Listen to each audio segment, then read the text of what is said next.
Mike Owens with Inside Fighting, joined today by Chris Padilla, who returns to action at UFC London facing Jai Herbert. Chris, thank you for giving me some of your time. How are you Course. and how has England treated you so far? Sure. It's pretty good, man. You guys have beautiful sights out here. I love the it's cold, but it's like I don't even know how to describe it. It's like a bone chilling cold, but it's like fresh, like Yes. seeing like the high buildings and just we went out like walked across that bridge, man, and, like at night and like just the way like the water was like hitting and then the city all together, I was like, damn, bro, like I was having like a surreal moment, like damn, I'm really right here. Like this Mm, is like uh when you, I wouldn't say a small time, a small city, but like I'm from Gardena, which is within LA, mm. and to see like, man, I'm way across the world, man. Like I'm right here. It's just surreal, bro. So I'm grateful to be here.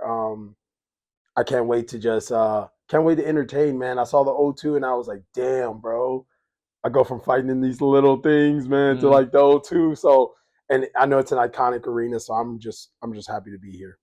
As somebody who has the word taco in his nickname, is British food as bad as people say?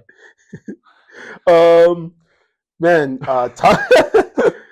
Taco's a nickname, man. That's always that it's kind of always got me made fun of a little bit. Mm, I remember my first fight, my first amateur fight. They're asking everyone their nicknames, and they're like, you get your assassins, mm, your warriors, and all this. And when they asked me, I was like Taco, and mm, then like the group of fighters all kind of laughed at me a little bit. mm. But for me, I took it as a okay.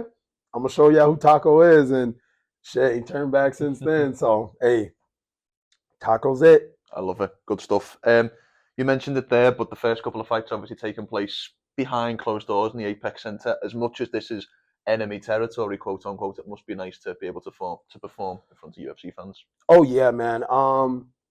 To be honest, when I get in that cage, man, as much as I enjoy, like, 'cause, there's a few fans out there Mm, in the Apex, but I'm locked in, man. mm, Like, I don't think, because I fought in front of my friends, my family. To me, like, those are the most important people to me, mm.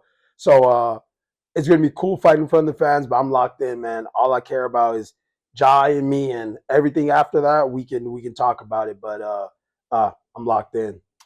What do you make of your opponent? Give me your kind of scouting report, what you think he does well, and maybe an area or two that you feel like you have the advantage. I think he does very well what he does. Obviously, we know Jai's more of a striker type of fighter. Uh, he'll do a little grappling here and there, more out of a desperation, or try to steal the Mm. round. But I'm a complete fighter, man. As I've shown, uh, I'll take it anywhere I have to go, and I'll do whatever I have to do to win. And I think that's going to be the difference between me and him. I was thinking about this because when you look at your opponent's records at home, a lot of people would say fighting at home is an advantage, but I believe Jai has a losing record at home in the UFC.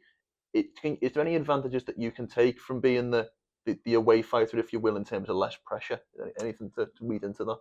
For me, man, the way I see it as motivation Mm, because, like, I'm sure, like all of us, uh, I watch tons of like war documentaries. I'm on YouTube watching all type of things. So, like, I see myself as an invader, man. So I'm here to invade. So I'm here to take everything he's built in his own country. Uh, I like the stakes. You know what I mm. mean? Like, you have to perform in your people. You have to defend your ground, and I'm here to take it. So that right there is it gives me chills thinking about it. So that's how I see it. I don't know if how much pressure it puts on him. Whatever that does to him, shit. Good luck, bro. I'm here to plant my flag right here and push deeper into England, push deeper into Europe as I go. When you say military kind of documentaries on military history, how far back are we talking? Like, what's your kind of who's your Bro, favorite military leader? I bet that's a question you won't be asked all week. woo. So which I would say this is like a name that doesn't come up as often Mm, just because I feel like the Mesoamerican world isn't covered as much. But there's one. His name is Smoking Frog. He fought he fought more during like the early Mayan Mesoamerican days where he kind of pushed them out. mm, I would say Smoking Frog, shit, Genghis Khan, fucking uh, uh, Caesar, Julius mm. Caesar. those are like my guys, man. Obviously, they're not the nicest people in their time period, especially when we look back at it. Mm. But I can understand the thought process of saying I think I'm the greatest and I want more of the world. I feel like those guys are like the modern day fighters because what makes me think I can just come into someone else's country and be Yeah. like I'm better than you and I'm going to smash you in front of all your people. Mm. So I can feel the thought process and I love it. Very well said. Let's reflect on 2024 very, very quickly. 2 fights in the UFC, 2 wins and 2 finishes. Just reflect on your very early start to your UFC career. Uh, I did what I knew I could do, like outside the UFC, man. Like going between wins, Mm. losses, and you sit there and you go, man, am I ever going to get to the stage where I can show the world, my family, my friends, to myself that I know I'm as great as I am. Mm.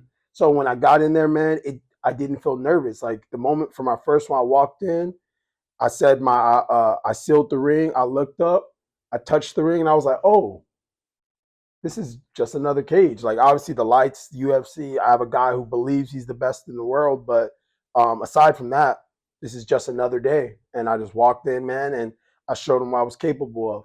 And then doing it twice was just like, okay, let's do it again.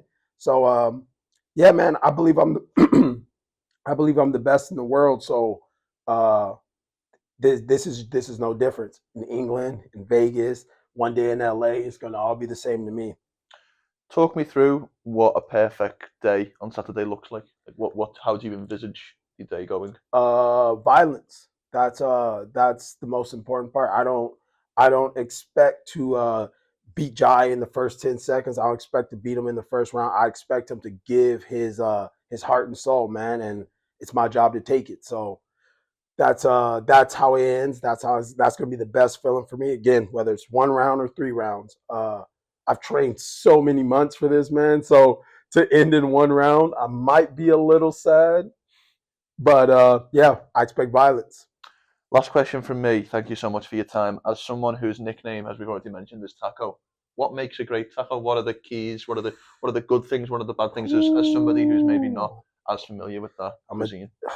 okay. I know it's gonna sound bad, but hear me out.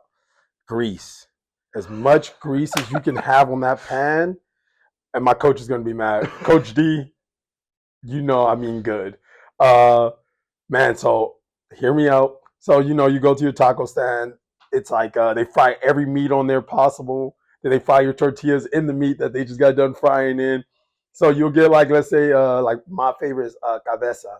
It's like a head taco. Mm. So that cabeza taco has been mixed with pork, chicken, lengua, all other type of meats. So as the tortillas, they dip the tortilla in the grease, flip it on there, burn it up, and then before you know it, man, you got your onions, your cilantro, salsa. Me, I'm a spicy salsa man.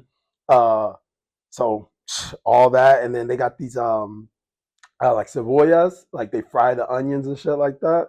I would say that man, got yourself a taco right there. And I would say try to eat as many as you can because they it's like they fit so perfectly in your palm. You get one, two, and you're like, oh shit, I should have got 6 more. And there you go.